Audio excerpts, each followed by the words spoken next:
Welcome back to channel mom of two go. Hope எல்லோரும் நல்லா இருக்கீங்கன்னு நினைக்கிறேன். இந்த வீடியோவில் ரீசெண்டாக நம்ம திருவண்ணாமலை விசிட் பண்ணியிருந்தோம். அது பற்றின டிஎம்ஸ் வந்து நிறைய வந்துருந்துச்சு. ஸோ இந்த விளாகில் உங்களுக்கு நான் டீட்டெயிலாகவே ஷேர் பண்ணுறேன். ஃபர்ஸ்ட்டு பேக்கிங்லேருந்து பார்க்கலாம். பேக்கிங் வந்து இந்த டைம் ரொம்ப கம்மியாக தான் எடுத்துகிட்டு போனோம். ஏன்னா ஜஸ்ட் 2 டேஸுங்கிறதுனால ரொம்ப பெருசாக எதுவுமே தேவைப்படாது. டுகுக்கு மட்டும் கொஞ்சம் எக்ஸ்ட்ராவாக வச்சுருந்தேன். கூடவே அவனுக்கு தேவையான கொஞ்சமாக டாய்ஸ், அதுக்கப்புறம் அவனோட எமர்ஜென்சிக்கு தேவைப்படுற சில ஐட்டம் மட்டும் நான் கேரி பண்ணிட்டு போனேன். நாங்கள் விசிட் பண்ணது 20 and 21 ஜான்வரி. ஸோ இந்த டைம் பார்த்தீங்கன்னா டியூஸ்டே அண்ட் வெனஸ்டே வருது. ஸோ பெங்களூர்லேருந்து திருவண்ணாமலை டிஸ்டன்ஸுமே நமக்கு ரொம்ப கம்மி தான். ஒரு 5 ஹார்ஸ்க்குள்ளே போகிற மாதிரி தான் இருக்கும், டிராஃபிக் எல்லாமே இன்க்ளூட் பண்ணால் கூட. ட்ராவல் மோட் பொறுத்தவரை பெங்களூர் டு திருவண்ணாமலை நமக்கு பஸ் ஃபெசிலிட்டி வந்து ஈஸியாகவே கிடைக்கிற மாதிரி இருக்கும். கம்பேரிட்டிவ்லி ட்ரெயின் வந்து ஒன்று தான் இருக்குது. நாங்கள் இத்தனை டைம் பெங்களூரில் சுற்றினதில் ஒரு தடவை கூட அந்த திருவண்ணாமலை ரிலேட்டடாக எந்த ஒரு விஷயமே கண்ணில் பட்டது கிடையாது. இன்னைக்கு கோவில் போகிறோம், கரெக்டாக ஒரு ஆட்டோவில் பின்னாடி வந்து அந்த சாமி ஃபோட்டோ ஒட்டி இருந்துச்சு. அந்த சைன் வந்து ரொம்ப பாசிட்டிவாகவே இருந்துச்சு. நாங்கள் போன bus stand satellite bus stand. இங்கே வந்தீங்கன்னா எல்லா பஸ்ஸுமே ஃப்ரீயாக இருக்கும். நமக்கு பிடிச்ச மாதிரி ஏறி உட்காந்துக்கலாம். இதே பஸ் வர்ற வழியில் அந்த சென்ட் ஜான்ஸ் இதெல்லாமே தாண்டி தான் வரும். பட் அங்கே வந்து சீட்டு கிடைக்கலன்னா என்ன பண்ணுறதுங்கிறதுக்காக நம்ம வந்து சேட்டலைட் பஸ் ஸ்டாண்ட் போனீங்கன்னா பஸ் ஆப்ஷனல் வந்து நமக்கு நிறைய டிராஃபிக்லேருந்து வரதுக்கு எங்களுக்கு 2 ஹார்ஸ் ஆச்சு. பஸ் பாருங்கள் எவ்வளோ ஃப்ரீயாக இருக்குன்ட்டு. நாங்கள் மட்டும்தான் இங்கேருந்து ஏறி இருக்கோம். இனி போகிற வழியில் வந்து பெங்களூர் தாண்டதுக்குள்ளேயே ஃபுல்லாக பஸ் வந்து ஆக்குப்பை ஆகிடும். இந்த பஸ்ஸோட அவுட்டர் ஏரியா நமக்கு அந்த பெங்களூர் பார்டர் வந்து எலக்ட்ரானிசிட்டி வழியாக தான் போகுது, அந்த ஹொசூருக்கு. ஸோ இங்கே இருக்கிற பீப்புள் வந்து சேட்டலைட் பஸ் ஸ்டாண்ட் தான் வந்து ஏறணுங்கிறது கிடையாது. இங்கேயே அந்த ஸ்டாப் இருக்கிறதுனால இங்கேயே ஏறலாம். பட் சீட் வந்து கொஞ்சம் கம்மியாக தான் இருக்கிற மாதிரி இருக்கும். 222 தான் பெங்களூர் டு திருவண்ணாமலை. நீங்கள் ஈவன் கவர்மெண்ட் இல்லை ப்ரைவேட்டில் ஏறினா கூட சேம் இதே காஸ்ட் தான் வரும். அரௌண்ட் ஒரு 750 போல் நாங்கள் திருவண்ணாமலை ரீச் ஆனோம். அந்த க்ரௌடு வந்து இன்னுமே அப்படி தான் இருக்குது. இன்றைக்கி வந்து ஒரு நார்மல் டே தான், என்ன ஒரு அக்கேஷன் எதுவுமே கிடையாது. பட் அப்பவும் வந்து ஃபுல் ஆந்திரா பீப்புள்ஸ் வந்து கிரிவலம் போயிட்டு தான் இருந்தாங்க.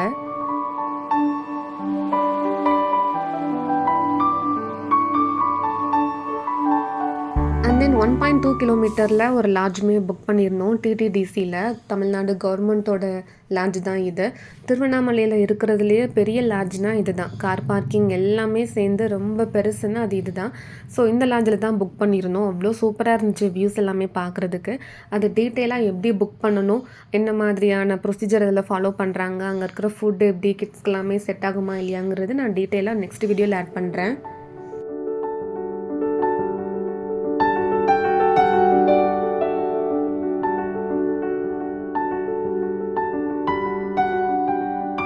லாட்ஜ்க்கு போனதும் செக்இன் பண்ணிவிட்டு மார்னிங் மட்டும் சாப்பிட்டு வந்ததான். நூன் எதுவுமே சாப்பிடங்கிறதுக்காக உள்ளே நமக்கு ஒரு ரெஸ்டாரண்ட் மாதிரி இருக்கும். இது வந்து வெளியில் இருக்கிறவங்களுக்கு அலோட் கிடையாது, ஒன்லி இங்கே ரூம் புக் பண்ணுறவங்களுக்கு மட்டும். அண்ட் தென் நாங்கள் ஃபுட் சாப்பிட்டுட்டு அங்கே ஃபுட் டோட்டலாக எங்களுக்கு வந்து 450 கிட்ட வந்துச்சு. கொஞ்சம் ஓகேவாக தான் இருந்துச்சு.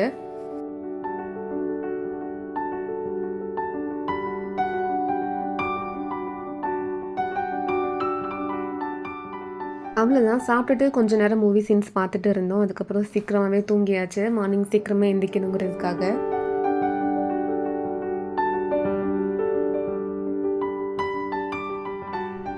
ஜான்வரி வெனஸ்டே அன்னைக்கு மார்னிங் 4 o'clockலாம் எழுந்துச்சு கிளம்பியாச்சு. டுகு வந்து எந்திப்பானாங்கிற டவுட்லேயே இருந்து அவன் எங்களுக்கு முன்னாடியே எழுந்துச்சிட்டான். இந்த டைம் நாங்கள் கிரிவலம் சூஸ் பண்ணல. ஏன்னா டுகு ரொம்ப சின்ன பையனாக இருக்கான். அவனோட வச்சுட்டு அடிக்கடி கோல்டு வேறு வந்துட்டுருக்கு. அது போனால் ஃபுல் திருப்தியாக போகணும். ஸோ நானும் ரகு மட்டும் இருந்தேன்னா நமக்கு வந்து அது கொஞ்சம் அந்த பர்டன் இருக்காது.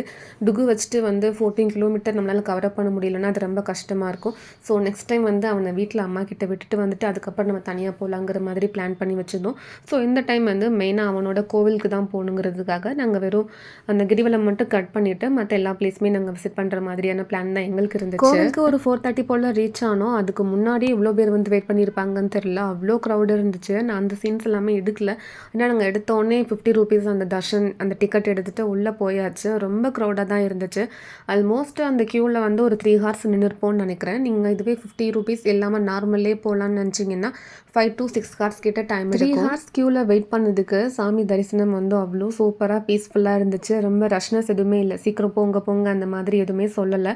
திருப்தியாக பார்க்குற மாதிரி தான் இருந்துச்சு. இந்த பிக்சருக்கு நிறைய டிஎம் வந்தது. ஆக்சுவலாக இதுதான் ஒரிஜினல் பிக். இது நான் இப்படி எடிட் பண்ணியிருக்கேன். எக்ஸாக்டாக சொல்லணும்னா திருமஞ்சன கோபுரம்க்கு இன்சைட் நம்ம கோவிலிருந்து வெளில போகிறதுக்கான அந்த மெயின் ஏரியா. பட் கோவிலுக்கு உள்ளே வரும்போது இது வந்து இன்சைடில் இருக்கிற மாதிரி இருக்கும். நார்மல் தர்ஷனம் போகிறவங்களுக்கு வந்து இந்த ஸ்பாட் தெரிஞ்சிருக்கும். அங்கே தான் அந்த க்யூ வந்து ஸ்டார்ட் ஆகும். அண்ட் வெளியில் நிறைய ஸ்டோரில் க்யூட்டான ஸ்டப்ஸ் எல்லாமே வச்சுருந்தாங்க. வுடன் கிராஃப்டில் பண்ணது எல்லாமே வச்சுருந்தாங்க. நான் கொஞ்சம் எங்களுக்கு தேவையானது மட்டும் வாங்கிட்டு அங்கேருந்து கிளம்பிட்டோம். இந்த டைம் ராஜகோபுரம் இன்சைடில் வந்து கொஞ்சம் கன்ஸ்ட்ரக்ஷன் ஒர்க்லாம் போயிட்டுருக்கு. ஸோ அதெல்லாமே அங்கங்கே பிளாக் பண்ணி தான் வச்சுருந்தாங்க. முருகன் கோவில் மட்டும் கொஞ்சம் ஓப்பனில் இருந்துச்சு. அவ்வளோதான் 3 ஹார்ஸ் போல் எங்களுக்கு டைம் எடுத்தது. ஏன்னா நம்ம வந்து கிரிவலம் போகல. ஸோ அதனால இந்த 8 லிங்கம் வந்து எங்களால் கவர் பண்ண முடியல. கிரிவலம் போகலனா கூட அந்த 8 லிங்கம் வந்து பார்க்கணுன்னு நினைக்கிறீங்கன்னா அதுக்கு ஆட்டோ ஃபெசிலிட்டியுமே இருக்குது. அரௌண்ட் 1000 ருபீஸ் சார்ஜ் பண்ணுறாங்க. 8 லிங்கமே நம்ம வந்து வெயிட்டிங் அந்த சார்ஜ் எல்லாமே சேர்த்து வந்து 1000 ருபீஸ் சார்ஜ் பண்ணுறாங்க. பட் எங்களுக்கு வந்து அந்த ஆப்ஷன் அங்கே போய் தான் தெரியும். நாங்கள் அதுக்குள்ளே ரூம் செக் அவுட் பண்ணுறதுக்கு நாங்கள் புக்கிங் பண்ணதுனால அது எங்களால் பண்ண முடியல. வீட்டில் பெரியவங்க இருக்காங்க, அவங்க வந்து 8 லிங்கமே தரிசனம் பண்ணணும்னு நினைக்கிறாங்கன்னா நீங்கள் அந்த ஆட்டோ மெத்தட் வந்து சூஸ் பண்ணிக்கலாம். மார்னிங் பிரேக்ஃபாஸ்ட் அரௌண்ட் ஒரு 10:30 போல் நமக்கு அந்த காம்ப்ளிமெண்ட்ரி அந்த லாட்ஜோட டிக்கெட்லேயே நமக்கு இன்க்ளூட் தான். ஸோ அது சாப்பிட்லாங்கிறதுக்காக தான் அங்கே தான் போயிட்டுருக்கோம்.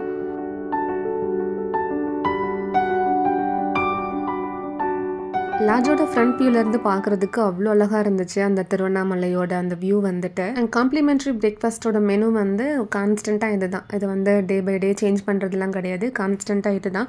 ஃபுட் வந்து நல்லாவே இருந்துச்சு. ஓவராலாக இந்த ட்ரிப்போட பட்ஜெட் எங்களுக்கு எக்ஸாக்டாக 5250 ஆச்சு. வீட்டிலேருந்து கிளம்புன ஆட்டோலேருந்து ரிட்டன் வர வரைக்குமே அங்கே ஃபுட்டு, கோவிலில் ஸ்பெண்ட் பண்ண அந்த எக்ஸ்பென்ஸு, அதுக்கப்புறம் டுகுக்கு வாங்கின டாய்ஸு, லாட்ஜு, ஃபுட்டு எல்லாமே இன்க்ளூட் பண்ணி 5250 கிட்ட வந்துச்சு.